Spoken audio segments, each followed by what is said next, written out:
વિદ્યાર્થી ભાઈઓ બહેનો, એમજી ભુવા કન્યા વિદ્યા મંદિર જોશીપુરા, જે ડૉક્ટર હરિભાઈ પટેલ શૈક્ષણિક સંકુલમાં આવેલ છે અને જે કે કેશિયા સાહેબના માર્ગદર્શન હેઠળ આ સ્કૂલ ચાલુ છે. સામાન્ય પ્રવાહની અંદરમાં પણ વિદ્યાર્થી ભાઈઓ બહેનો ધોરણ 12 અને ધોરણ 12 ની અંદરમાં પણ વિષય તત્વજ્ઞાનની આપણે વાત કરી રહ્યા છીએ.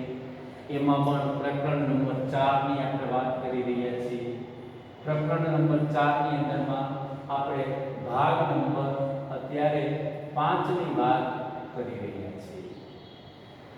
વિદ્યાર્થી ભાઈઓ બહેનો, છેલ્લે આપણે ચોથા ભાગની અંદરમાં વાત કરેલી હતી કે વિધાનના અસ્તિત્વલક્ષી ભાવાર્થના સંદર્ભમાં સંવિધાનના નિયમો અને તેના ભંગથી થતા દોષો. હવે આની અંદરમાં આપણે બે નિયમની વાત આગળ પર કરી ચૂકેલા છે. અત્યારે આપણે નિયમ નંબર 3 અને નિયમ નંબર 4 ની વાત કરવા જઈ રહ્યા છીએ. નિયમ નંબર 3 અને નિયમ નંબર 4 ની વાત કરવા જઈ રહ્યા છીએ. 1 અને 2 ની વાત આપણે આગળ ભણી ચૂકેલા છીએ. હવે વિદ્યાર્થી ભાઈઓ બહેનો, નિયમ નંબર 3 એમ જણાવે છે કે માન્ય રૂપવાળા પ્રમાણભૂત સંવિધાનમાં જે પદ કાઉન્સમાં આપ્યું છે પક્ષપદ કે સાધ્ય પદ આધાર વિધાનમાં અવ્યાપ્ત હોય, બરોબર સમજો, અવ્યાપ્ત હોય તો તે ફલિત વિધાનમાં વ્યાપ્ત થઈ શકે નહીં. કહેવાની વાત એ છે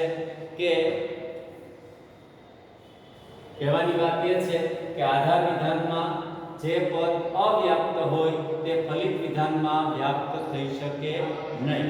હવે જો આધાર વિધાનમાં અવ્યાપ્ત રહેલું પદ હોય અને ફલિત વિધાનની અંદરમાં વ્યાપ્ત બની જાય, એટલે કહેવાની વાત એ છે કે આધાર વિધાનમાં એના વર્ગના કેટલાક સભ્યોની વાત હોય એ પદની અંદરમાં અને ફલિત વિધાનમાં એ વર્ગના સર્વ સભ્યોની વાત કરવામાં આવે તો બે પ્રકારના દોષો થાય છે. એક દોષ જેને પક્ષાતિક્રમનો દોષ કહેવામાં આવે છે, બીજું જેને સાધ્યાતિક્રમનો દોષ કહેવામાં આવે છે. એટલે પક્ષાતિક્રમનો દોષ જે પક્ષપદ સાથે સંકળાયેલો છે, સાધ્યાતિક્રમનો દોષ જે સાધ્યપદ સાથે સંકળાયેલો છે. હવે એમાં શું આવે એની વાત આપણે કરીએ તો એ એમ કહેવા માંગે છે કે પ્રમાણભૂત દલીલના આધાર વિધાનના ગર્ભિત અર્થમાં ફલિત વિધાન સમાયેલું હોય છે. જે સંવિધાન આપવામાં આવેલું હોય એ સંવિધાન એવું હોય કે એનું જે ફલિત વિધાન હોય એ ફલિત વિધાન આધાર વિધાનની અંદરમાં ગર્ભિતપણે સમાયેલું હોવું જોઈએ, એમાં પડેલું હોવું જોઈએ. તો અને તો જ આપણે તેને ફલિત વિધાનમાં સાબિત કરી શકીએ. પણ આવું સમાયેલું હોય એના કરતા વધારાની વાતને આપણે સાબિત કરીએ તો એનો મતલબ એમ થયો કે એ અતિક્રમણ થયું કહેવાય. શું કહેવાય? અતિક્રમણ થયું કહેવાય.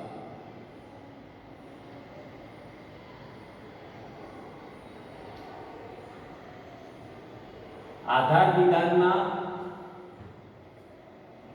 વર્ગના કેટલાક સભ્યોની વાત હોય, ફલિત વિધાનમાં આખા વર્ગની વાત હોય તો એ અતિક્રમણ થાય. હવે આવું અતિક્રમણ થવાની બે બાબતની શક્યતા છે.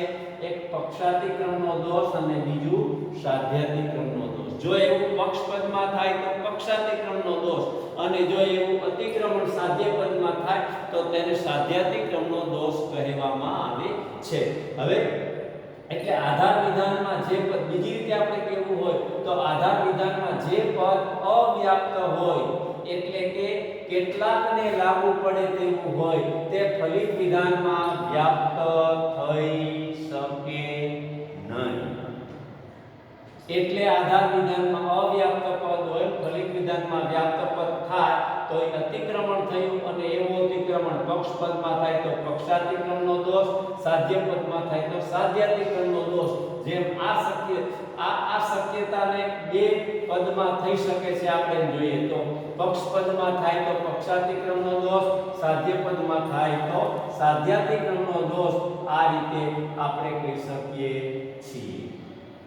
વિદ્યાર્થી ભાઈઓ બહેનો, હવે પક્ષાતિક્રમણનો દોષ એની વાત આપણે કરીએ તો પક્ષાતિક્રમણના દોષની અંદરમાં શું થાય? એમ કહેવામાં આવે છે કે જે સંવિધાનમાં આધાર વિધાનમાં અવ્યાપ્ત પક્ષપદ હોય, આ પક્ષપદ હોય આધાર વિધાનમાં અને અવ્યાપ્ત હોય, અને ફલિત વિધાનની અંદરમાં ઈ વ્યાપ્ત બની જાય તો આ પ્રથમ દોષ સર્જાય, એટલે પક્ષાતિક્રમણનો દોષ થાય. આવું અતિક્રમણ એ પક્ષપદમાં થયું એટલે પક્ષાતિક્રમણનો દોષ થયો. દાખલા તરીકે અહીં નીચે દલીલ આપી કે સર્વ વકીલો પૈસાદાર વ્યક્તિઓ છે, સર્વ વકીલો વક્તાઓ છે, તેથી સર્વ વક્તાઓ પૈસાદાર વ્યક્તિઓ છે. હવે આ વિદ્યાર્થી ભાઈ બહેનો આપણે જોઈએ તો આ હા પ્રકારનું વિધાન છે,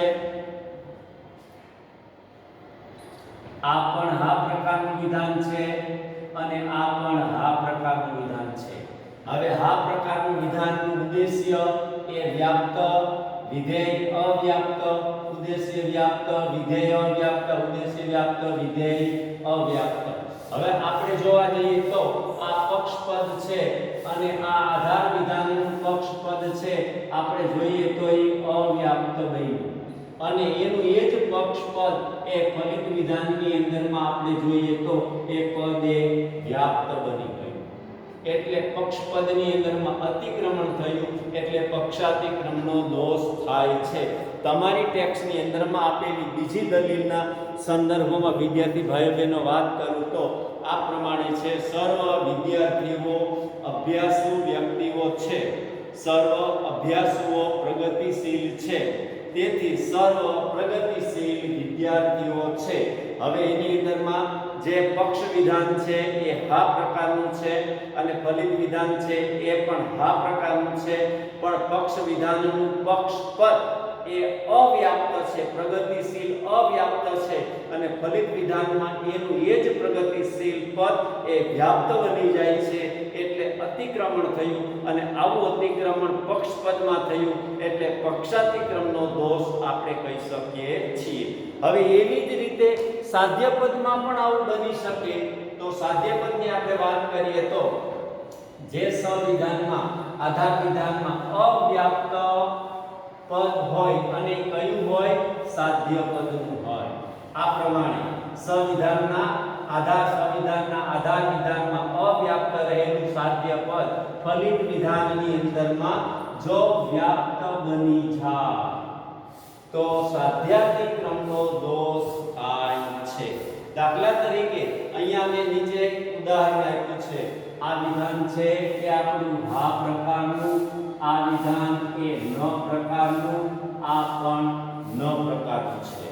હવે વિદ્યાર્થી ભાઈ બહેનો, આ હા પ્રકારનું વિધાન એટલે હાનું ઉદ્દેશ્ય વ્યાપ્ત, વિધેય અવ્યાપ્ત. આ નનું વિધાન એટલે નની અંદરમાં ન બી, નનું ઉદ્દેશ્ય અવ્યાપ્ત અને એનું વિધેય વ્યાપ્ત બની ગયું. હવે એ જ રીતે આ પણ ન વિધાન છે તો આ ન વિધાનનું ઉદ્દેશ્ય અવ્યાપ્ત અને વિધેય વ્યાપ્ત બની ગયું. હવે આપણે જોઈએ તો આ સાધ્યપદ છે આપણી આ દલીલની અંદરમાં, અને આ સાધ્યપદ ઉપર જોઈએ તો અવ્યાપ્ત છે, અને ફલિત વિધાનની અંદરમાં એ જ સાધ્યપદ એટલે ભણેલા એ પદ એ વ્યાપ્ત બની ગયું.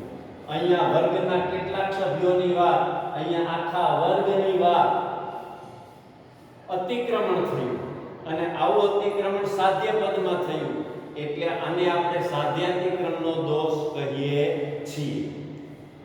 હવે વિદ્યાર્થી ભાઈ બહેનો, આપણે જોઈએ તો તમારી ટેક્સ્ટની અંદરમાં આપેલું બીજું ઉદાહરણ આ પ્રમાણે છે: સર્વ સંતોષી સુખી વ્યક્તિઓ છે, કેટલાક શ્રીમંતો સંતોષી છે, તેથી કેટલાક શ્રીમંતો સુખી વ્યક્તિઓ છે.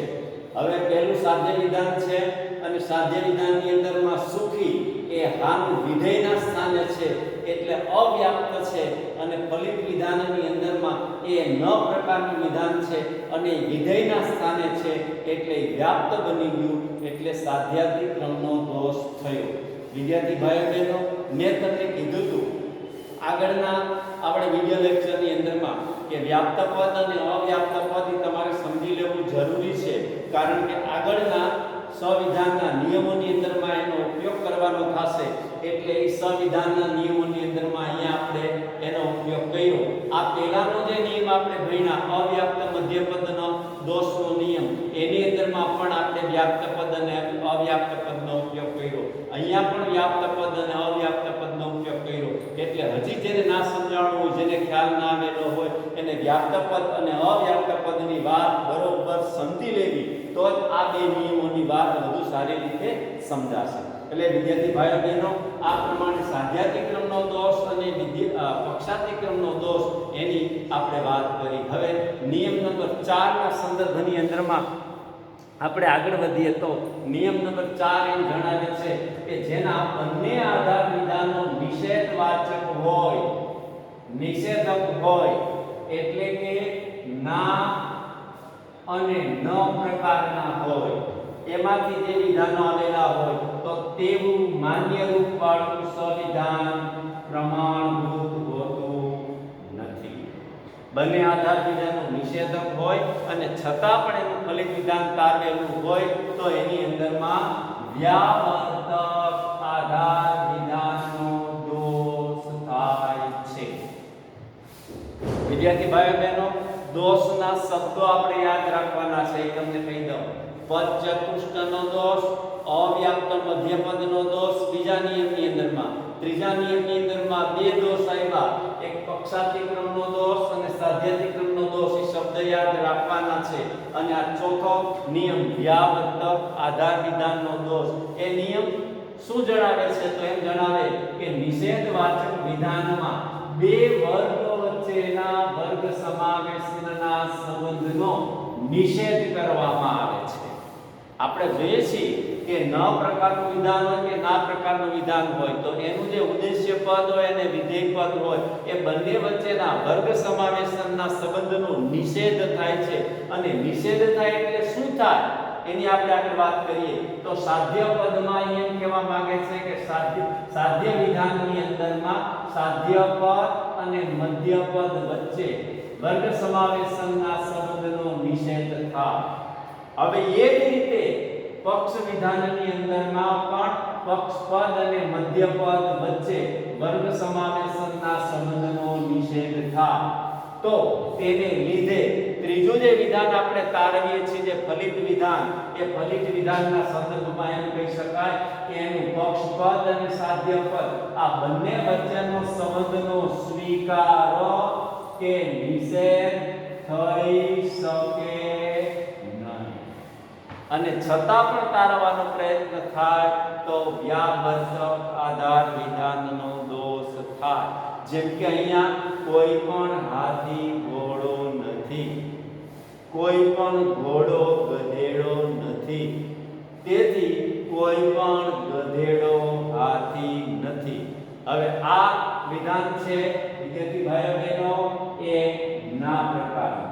બીજું વિધાન છે એ પણ વિદ્યાર્થી ભાઈઓ બહેનો એ ના પ્રકારનું. અને ફલિત વિધાન તારેલું છે એ પણ ના પ્રકારનું. પણ આવું ફલિત વિધાન આ બે નિષેધક આધાર વિધાનમાંથી તારવી શકાય નહીં, છતાં તારવેલું છે એટલે વ્યાવર્તક આધાર વિધાનનો દોષ થાય છે. તમારી ટેક્સ્ટની અંદરમાં પણ આના જેવું ઉદાહરણ આપ્યું છે જે આ પ્રમાણે છે. કોઈ પણ માણસ અમર નથી, કોઈ પણ પ્રાણી અમર નથી, તેથી કોઈ પણ પ્રાણી માણસ નથી. આની અંદરમાં માણસ અને અમર એની વચ્ચેનો સંબંધનો નિષેધ થાય છે. એ જ રીતે પ્રાણી અને અમર એની વચ્ચેના વર્ગ સમાવેશના સંબંધનો નિષેધ થાય. અને જેને લીધે અહીંયા ફલિત વિધાનની અંદરમાં પ્રાણી અને માણસ વચ્ચે વર્ગ સમાવેશના સંબંધનો નિષેધ કરેલો છે, પણ આવો સ્વીકાર કે નિષેધ થઈ શકે નહીં, અને છતાં એનો પ્રયત્ન કર્યો છે એટલે વ્યાવર્તક આધાર વિધાનનો દોષ થાય છે. અહીંયા પણ હાથી અને ઘોડો એની વચ્ચે વર્ગ સમાવેશના સંબંધનો નિષેધ કરેલો છે. અહીંયા ઘોડાઓ અને ગધેડા વચ્ચે વર્ગ સમાવેશના સંબંધનો નિષેધ કરેલો છે. એ જ રીતે ગધેડા અને હાથી વચ્ચે વર્ગ સમાવેશના સંબંધનો સ્વીકાર કે નિષેધ થઈ શકે નહીં, છતાં એનો નિષેધ કરેલો છે એટલે વ્યાવર્તક આધાર વિધાનનો દોષ થાય છે. વિદ્યાર્થી ભાઈઓ બહેનો, અહીંયા કહેવાની બાબત મારી એ છે કે જો આ વિડિયો લેક્ચરની અંદરમાં મજા આવેલી હોય તો મારી આ ચેનલને લાઈક કરજો, સબસ્ક્રાઈબ કરજો અને તમારા જે મિત્રો હોય એને શેર કરજો. એને પણ જ્ઞાનમાં વધારો થાય, એને પણ સારા માર્ક્સ પ્રાપ્ત થાય. અને જે કંઈ પ્રશ્ન હોય તો મને પૂછશો, તમારા પ્રશ્નનું ચોક્કસ સોલ્યુશન આપીશ મારી શક્તિ અને સામર્થ્ય પ્રમાણે. પણ લાઈક કરવાનું ચૂકશો નહીં, ભૂલશો નહીં. ફરી પાછા આવતા વિડીયો લેક્ચરની અંદરમાં ખૂબ સારી રીતે મળશું. આભાર, ધન્યવાદ, જય હિન્દ, જય ભારત.